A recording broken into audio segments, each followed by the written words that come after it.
suis Philippe Rullière, joaillier depuis toujours. Je suis né à Saint-Étienne en 1957 et mon père était joaillier. Il tenait une boutique, une grande boutique à Saint-Étienne et il proposait des articles de conception originale ainsi que pas mal d'autres bijoux et aussi de l'horlogerie. Mon grand-père paternel était aussi joaillier. L'épouse de mon grand-père était également fille de joaillière à Saint-Étienne. Donc j'en suis à la 4e génération.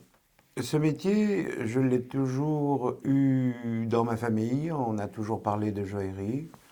Mon père était en permanence à la boutique. Mes parents ne parlaient que de ça, ne vivaient que de ça. Et je m'intéressais, moi, plus particulièrement aux pierres précieuses. Donc, un jour, à l'issue de mes études commerciales, mon père m'a proposé de suivre des cours de gémologie. Et j'ai trouvé ça très intéressant. Donc, service militaire effectué, je suis parti à Los Angeles, donc dans un institut qui s'appelle le GIA, qui m'a permis de connaître les différentes qualités et d'estimer la qualité et la valeur des diamants. Également les pierres de couleur, donc tout ce qui n'est pas diamant. Et aussi tout ce qui est pierre synthétique. Et j'ai voulu faire mon expérience à travers le monde et voir un petit peu ce qu'il en était. Donc j'ai fait mon expérience en France, j'ai été chez des négociants de diamants. Je voulais avoir une expérience à l'étranger. Donc j'ai envoyé des CV, j'ai envoyé des copies de diplômes un petit peu partout, en Thaïlande, aux États-Unis, en Europe et puis également en Afrique du Sud parce que ça m'intéressait. Donc j'ai écrit à De Beers, j'ai écrit à différents joailliers qui étaient en Afrique du Sud. Donc j'ai reçu une réponse écrite en me disant, bah, écoutez, on ne peut pas vous donner d'accord à distance, mais si vous passez par là, passez nous voir, on vous accueillera avec grand plaisir. Et je me suis un petit peu renseigné sur eux avec les moyens qu'on avait à l'époque. Et j'ai dit à mon père, bah, écoute, j'aimerais bien y aller. Et il me dit, bah, écoute, fais ton expérience, fais ta vie. Et je suis donc parti avec un billet aller-retour à Johannesburg, et je n'avais pas grand-chose dans les poches, il faut le dire. Et voilà, je suis arrivé un lundi, je me suis présenté le mardi, et le jeudi, j'avais mon job. Et je faisais toutes les estimations de bijoux appartenant aux clients, pour en donner la valeur pour les assurances, comme on a toujours fait, comme je continue de le faire aussi ici. Et au bout d'un certain temps, ils ont trouvé que mes capacités pouvaient être étendues et on m'a orienté sur l'achat du diamant. Acheter du diamant, ça veut dire trier.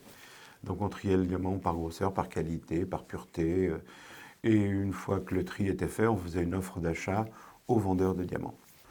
Et on m'a confié la gestion du stock de la maison mère. Donc je gérais le stock en bijoux, je gérais le stock en diamants. J'ai quitté l'Afrique du Sud 4 ans plus tard et je suis revenu en France. Je suis rentré, voilà, parce que je pense que j'avais fait mon temps et que j'avais envie de m'exprimer tout seul. En France, mon premier objectif, c'était de m'installer à mon compte. Voilà. Mon père avait une très belle affaire. Mon frère travaille avec mon père. Et pour moi, c'était important d'être autonome et de faire ce que j'avais envie de faire. Je ne voulais pas être aussi diversifié. Je voulais plus me concentrer sur des pierres de couleur, sur des créations. Et c'est pour ça que je préférais avoir une affaire plus petite, parce que lui, il avait vraiment une grosse boîte. Moi, je préfère avoir une affaire plus petite, mais sur laquelle je me concentrais sur le travail qui me plaisait. J'étais plus enclin à travailler avec les pierres de couleur. C'est des pierres que j'avais côtoyées en Afrique. Je commençais à les introduire un petit peu dans mes conceptions de bijoux là-bas. Mais ils étaient assez réticents, hein. Ils étaient très traditionnalistes. Ils vivaient avec le diamant, presque essentiellement avec le diamant. Donc en 1986, je suis en France et je recherche une affaire. Je recherche une affaire et je voulais une affaire existante pour pouvoir bénéficier d'une clientèle. Donc j'ai recherché partout, j'en ai vu beaucoup. Et je me suis arrêté à Sceaux parce que Sceaux m'a plu. J'ai trouvé que ça avait un bon potentiel au niveau de la zone de chalandise, au niveau de la clientèle, au niveau cadre de vie également, c'était très important. Et j'ai commencé à présenter mes bijoux. Donc au départ, je suis parti avec du stock qui m'a été un petit peu confié. Peu à peu, j'ai commencé à arriver à venir avec mes pierres. Donc quand je dis mes pierres, c'était les pierres que je trouvais intéressantes pour sortir du diamant, rubis, saphir, émeraude que tout le monde présentait en vitrine. Et c'est là que j'ai commencé à apporter des tourmalines, des grenades, des spessartites pour être dans des termes plus gémologiques, des spinels. Voilà. Et les gens n'avaient pas vu ces pierres-là, ils ne savaient pas ce que c'était. Donc ils étaient curieux, ils se rendaient compte que ces pierres avaient un intérêt esthétique, une brillance, une qualité, et j'ai toujours été orienté sur la qualité. Et ça leur a plu. À cette époque-là, même Place Vendôme, ils n'affichaient pas d'autres pierres que diamant, rubis, saphir, émeraude. Parfois, on voyait une belle aigue marine, mais rarement. Et il y a tellement d'autres pierres que ces pierres dites précieuses que je trouvais un réel intérêt. Donc au début, c'était un peu de réticence, et peu à peu, les gens se sont trouvés satisfaits. Ils avaient une satisfaction de voir ces pierres et d'acheter des bijoux qui étaient plus colorés, différents. Et je me suis complètement lancé là-dedans, laissant un petit peu de côté diamant, rubis, saphir, émeraude. Voilà. Et peu à peu, je me suis dit, ben, ces pierres, il faut que j'aille les chercher sur place. Parce que j'ai besoin de connaître leur origine, j'ai besoin de les authentifier, et j'ai besoin d'ouvrir un petit peu mon champ d'activité. Alors je ne restais pas qu'en boutique, il y avait une partie du temps où je me déplaçais, j'allais faire mes achats, je trouvais de belles pierres, tout d'abord dans les salons. Malheureusement en France, ça n'existe maintenant pratiquement plus. À l'étranger, j'ai visité les salons régulièrement. Voilà, j'achetais des pierres à des négociants. Et peu à peu, je me suis rendu compte que je voulais aller un petit peu plus loin. Et j'aimais l'Afrique, je suis allé en Afrique. Et finalement, je me suis créé un réseau de relations très intéressant, notamment en Afrique de l'Est, où je connais des négociants, où je connais des mineurs, où je connais des propriétaires qui me vendent des pierres brutes ou taillées. Et j'ai trouvé ça fascinant parce que je pouvais acheter des pierres qui n'arrivaient pas toutes dans cet état sur le marché européen. Donc je me distinguais par une certaine qualité et j'ai trouvé mon compte parce que j'étais à la source. Je voyageais en Afrique et je voyage toujours en Afrique d'ailleurs et en Asie. Et j'étais satisfait sur le plan professionnel. Voilà, ça me permettait d'avoir une bonne connaissance des matières, des pierres et des origines. Donc ces pierres-là, quand j'avais les pierres en main, ben, je me suis dit il faut les monter d'une façon originale. Et c'est de là que j'ai dit on ouvre un atelier.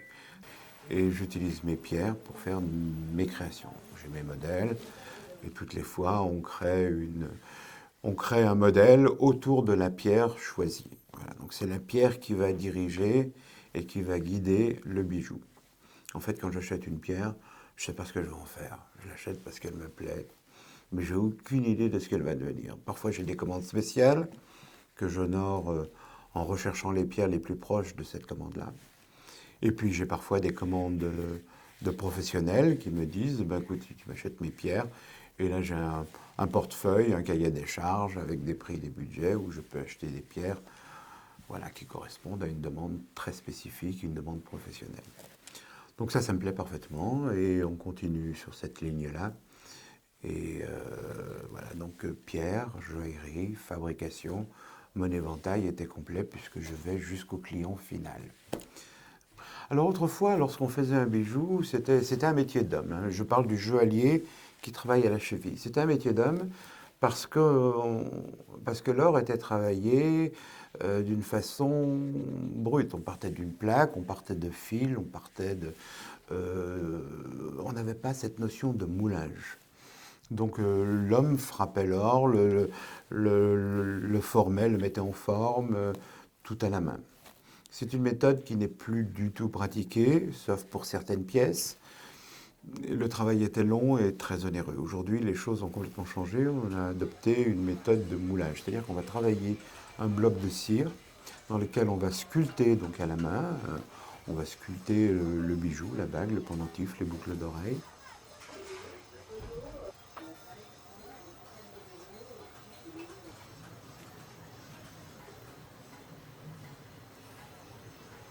Et lorsque cette cire est réalisée, donc c'est la forme du bijou, l'exacte forme du bijou, on va le fondre, c'est-à-dire qu'on va le plonger dans du plâtre, dans un godet en plâtre, et le plâtre va prendre la forme exacte du bijou. Ce plâtre va être mis au four, le four va faire fondre la cire, et on va injecter dans ce plâtre femelle l'or ou l'argent ou le platine pour obtenir le bijou que l'on finira par la suite en le polissant, en lui donnant toute sa forme finale, sur lequel on va sertir les pierres. Et après, donc, le bijou est terminé. Donc ça, c'était la méthode traditionnelle des 30 dernières années. Et puis, peu à peu, l'informatique arrivant à grands pas sur le marché, des logiciels de conception permettent de créer un bijou sur un fichier informatique. Et ce fichier informatique est tellement, je dirais, sophistiqué qu'il suffit de l'envoyer à un fondeur qui, sans voir de cire ou sans voir de travail intermédiaire, va générer le bijou tout fondu en or. Voilà, ça, c'est une méthode de production qui est maintenant utilisée, on va dire, par 99% des joailliers. Évidemment, c'est plus la même qualité de travail, c'est plus la même finesse, c'est plus la même main. Tous les travaux que nous faisons ici à l'atelier sont faits à la main. Alors, le travail à la main a un avantage, c'est que on n'a pas la symétrie de l'informatique. C'est-à-dire que le bijou peut être un petit peu asymétrique, et puis il y a aussi cette qualité-là, c'est la main du joaillier ou de la joaillière qui réalise le bijou. C'est-à-dire qu'il y a un peu de la personne qui rentre dans le bijou. Ce n'est pas un logiciel qui va faire un bijou standard, il peut en faire des milliers et ils seront tous identiques. Moi, si j'en fais 2, 3, 4, aucun ne se ressemblera. Alors évidemment, quand on fait de la production, quand on produit, je sais pas, 300 pièces par mois, 500 ou 1000 pièces par mois, on est obligé d'avoir ces méthodes de production, sinon on arrive à des coûts qui sont beaucoup trop élevés. Donc tout ça, on est, si vous voulez, sur une forme de standardisation de la joaillerie. Donc moi, chez moi, ça n'existe pas. Il n'y a rien de standard. Moi, j'achète une pierre, quelle que soit sa taille. Moins elle est standard, plus elle m'intéresse. Si cette pierre a des proportions un peu longues ou un peu différentes de ce que l'on voit habituellement, c'est là que ça commence à devenir intéressant.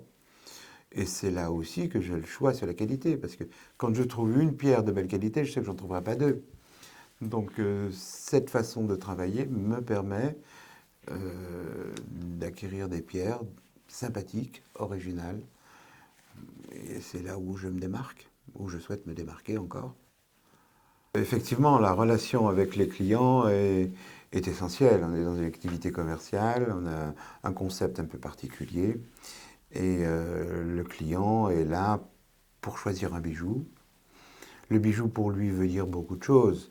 Le bijou pour lui veut dire marquer un événement sentimental, très souvent, faire plaisir à un proche. Un bijou veut marquer une certaine appréciation d'une qualité qui n'est pas standardisée par les marques. Lorsqu'un client me demande un bijou, j'essaie de savoir ce qu'il veut, j'essaie de savoir la raison de son achat, quels sont ses goûts particuliers, et autour de ça, je lui fais des propositions. Parce que je ne présente pas que des bijoux aux clients, je leur présente aussi des pierres. Quand le bijou, ils ne le veulent pas forcément tout de suite, ils veulent le concevoir, et ils se rendent compte que concevoir un bijou, c'est très intéressant. Donc on a une grande partie du temps où on cherche notre pierre. Tout à l'heure, je vais présenter une pierre à un de mes clients. On ne sait pas ce qu'on va faire comme bague. Je sais que ça va être une bague, mais je ne sais pas encore ce qu'il va vouloir. Donc ensemble, on va développer le modèle qui va lui plaire. Donc je vais faire le bijou en fonction de tout ce que j'ai compris des goûts de la personne qui va recevoir le bijou, de la femme en général. Hein, c'est toujours les femmes qui vont recevoir un bijou et je vais réaliser la maquette, la présentation à mon client, qui lui verra la bague en premier et l'offrira à la personne et qui va la découvrir. Et bon, je n'ai pas eu de cas où il y a eu de déception, parce que c'est une création faite pour elle. Je dirais que c'est un métier que je fais depuis maintenant plus de 40 ans. C'est un beau métier. C'est un beau métier parce que les gens viennent nous voir pour se faire plaisir.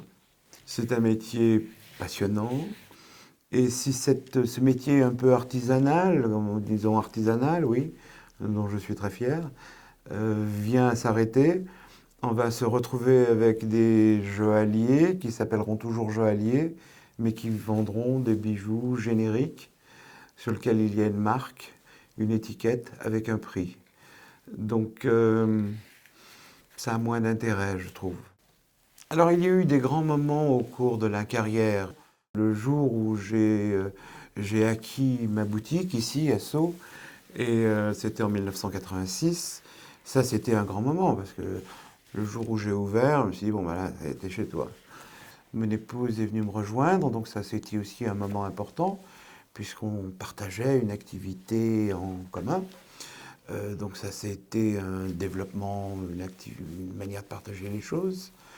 Un autre grand moment a été lorsque j'ai acquis une boutique Place Vendôme. Et c'était à ce moment-là la première création de boutique joaillière Place Vendôme.